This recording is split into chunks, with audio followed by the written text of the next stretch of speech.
Why do we suffer? I finally found the answer, and I've had my epiphany, or I'm in the midst of an epiphany, which is supposed to finalize, according to my guru, in November 8th. So I want you guys to follow along here, because I want you to come along with me. If it doesn't resonate with you, then you're just not there yet, which is perfectly. If you look at my TikTok, you would have seen my breakdown. One of them is, I deleted it. The second one is talking about, I'm going to get to this place, and you guys are going to understand what suffering. Why do some of us suffer more than others? So, miraculously, it happens when you're ready.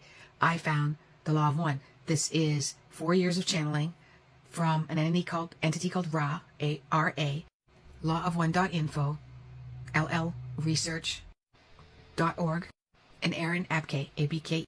It's very scientific and quite convoluted and difficult to read, so I'm listening to the audio now and following these words. The planet is in 4D, but it's barely, it's just transitioning. And the transition can take millions of years, yeah. But we're in the midst of transitioning, so this is good. We start off as microorganisms, kind of in line with Darwin. And when we're in that, we're not conscious beings. If you're human, you're watching this, you're human, then you have evolved as far as anyone can evolve, anything can evolve. But to be purely in the 4th dimension, which is pretty high, believe it or not, we have 8, according to them. I was downloaded that there was 9, 101 answers from the universe, very close, in a more layman's term. Anyways, in order to be fully in the 4th dimension, we have to be 100% love. And it's not what you think. Let's say you're with somebody that you love, but they're treating you bad. They're treating you poorly. They're not treating you like love. They're not always there for you. They're not supporting you. Then you're supposed to leave them, because that's not love. I mean, if they're like this right from the get-go, this is not love. You're not able to be an expression of love while you're with them, and you can't change them into being love. If you're with somebody who doesn't want to be with you, and you're asking, should I get him back? I want to get him back. How do I get him back? You're not supposed to be with them. If you love them, you let them go. That's real love. Even if it's your children. Even if it's hard. But if somebody doesn't love you, you have to let them go. Because that's not love. So love isn't that easy, right? It's not. So what happens is we choose a lifetime. Let's say I need to get this love thing over with. I need to be in the 4th dimension. I have to learn the real essence of love. And I'm learning. One of the first things that can happen is that you lose your parents. Maybe they get divorced. Or you might have a really important love relationship. I mean, knock your socks off. They loved you to the moon and back. And then they leave you. Yeah, both those things happen to me. And then maybe you have children or a child.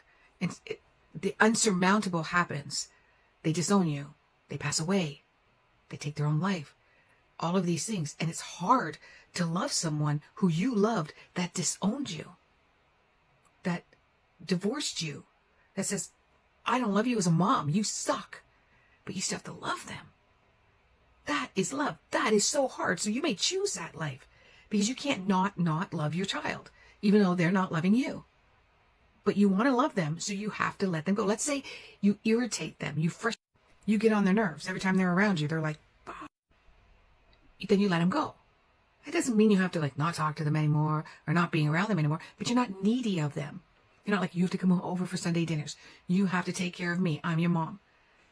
Pay attention to your dad. He's your dad. What about your sister? No, you let them go with love. Not with irritation, not with frustration.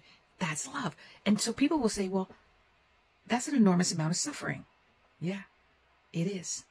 Now, even worse, what about people, the country that they love, the family that they love, the political leaders that they're supposed to love, that are supposed to love them? They live in a country that's war-torn. Their own country is their own enemy. How do you love who you are? How do you love your culture? How do you love the essence of your life when you're amongst all of this hate? It'll bring you down. It takes you down. The only way for you to rise above this is to find a way to express love. That's not easy. People do. It's been done, but it's not easy. See what I mean? So you choose a life like that so that you can get to 4D. So that you can be 4. And if you don't do it, you got to come back and do it again. Because you will. You'll want to. You're like, no, I didn't quite get there yet. I mean, I was almost there. I was like this close to the rung. But I didn't quite make it. Got to do this again because I got to get there. Does anybody resonate with that?